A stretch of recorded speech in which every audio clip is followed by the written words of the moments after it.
A stellar set of numbers for the Jan to March quarter, not entirely on unexpected lines. We weren't expecting profits to be as high as 700 crores. What the company in fact has delivered is beaten the consensus by over 100 crores. 820 crore rupees is where the profit is at 85% plus. Top line has grown over 50%, and in spite of that, you just see a 1% uptick on the Sun Pharma stock. That's two other things that the Sun Pharma management pointed out in the conference call was the fact that there were some non-recurring sales in the India business that they had of about 180 crore rupees, and some non-recurring sales in the US business as well, which has lifted the performance for this quarter. There's a little bit of a change in the management as well. Mr. Dilip Sangvi, who has built the company basically, he's a promoter and he's so very well known in the market, he has stepped down and he's now the MD, no longer the chairman. I mean, what is the writing between the fine print on the press release? Right, so he continues on as the managing director, and in his place they've appointed Israel Makov. Now this is one guy who used to head Teva. He was the president and CEO of Teva Pharma.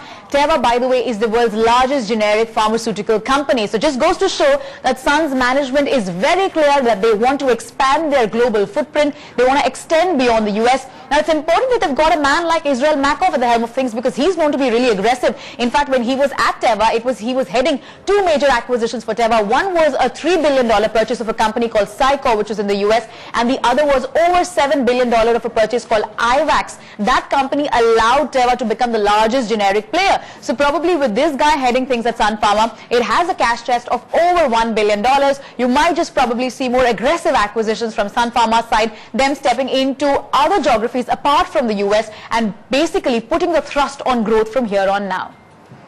So the loss is really not stopping for the aviation pack. To be a lot of concerns. But Samipa has been doing some analysis regarding how Vijay Mallya is still more or less the king in poor times is what we're actually analyzing when we look at the quarterly performance. It is. In fact, Jan to March has been a particularly bad time for Vijay Mallya. He is the flamboyant billionaire. You see him at IPL matches, post parties and things like that. But if you look at his companies, United Spirits, United Breweries Holdings, all three of them have actually reported profits drop of over 80%. So in all three of these companies, profits have dipped over 80%. You also, of course, have the cause of all of this pain, Kingfisher Airlines, where the stock has fallen over 50% in this entire year so far. The losses in the fourth quarter have widened to about 11.5 billion rupees. Like Agam was mentioning, they're sitting on a huge pile of debt. They need about $1 billion. That's according to the Center for Asia Pacific Aviation. They say that for Kingfisher Airlines to get back to normalcy, $1 billion of funds are required. Wonder where Vijay Mallya is going to get that money from. So all of this is Vijay Mallya's bucket of woes. But his only ray of sunshine in his entire group of companies seems to be Mangalore Chemicals and Fertilizers.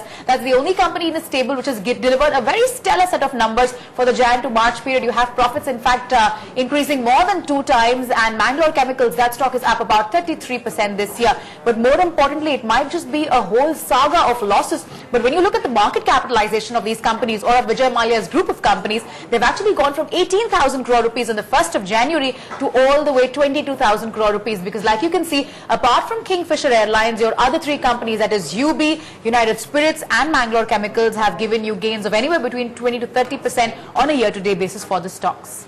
If you look at the month of May, in the first half of May, that is between the 2nd of May to the 14th of May, I'm talking only about the trading days, you did have FIIs who were selling both stock futures as well as index futures. In fact, for that entire period, you had selling of about 1,300 crore rupees coming in for index futures and 1,200 crore rupees coming in for stock futures. But if you look at the data since the 14th, that is 15th of May onwards, up until even yesterday, it is on a daily basis that we're witnessing that FIIs have been consistently selling the index future, but consistently buying stock futures as well over the past 15 days. This data is indicative of the fact that FIIs are finding value in specific stocks, even if they are not positive on the Nifty in the longer run.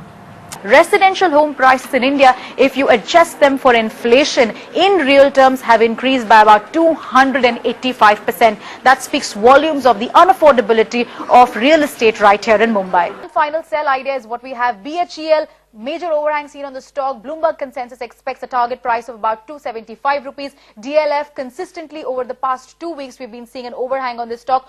17 out of the 43 analysts believe that you must sell this right away and make informed choices of branded products, which has helped companies like Nestle, HUL, ITC, all of them. And if you look at the valuation that they're trading at, they are trading at P's of anywhere between 35 to 40, which are record valuations.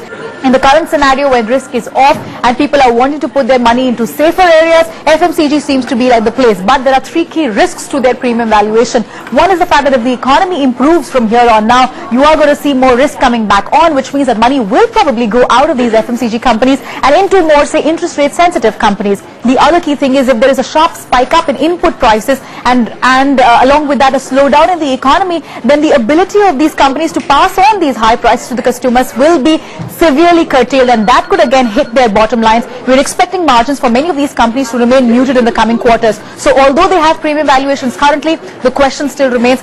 The markets will be the final verdict on this, on whether or not these valuations are justified in the future. That means that if you're an average Indian like you and me, we'll probably have to work for over 3 centuries, that is over 300 years, to be able to afford that particular prime property. In fact, if you look at other cities, Mumbai is number 1 on that list. We have to work for the maximum amount of time. But if you were a Chinese who wanted to buy a luxury property in Shanghai, you would have to work for over 200 years. In Russia, that number comes down to a little over 144 years. But if you were living in Singapore or New York, and if you wanted to buy a luxury home there, all you would have to do is work for anywhere between 43 to 45 years and you would be able to afford that luxury or dream house. And the distribution of wealth is definitely not equitable.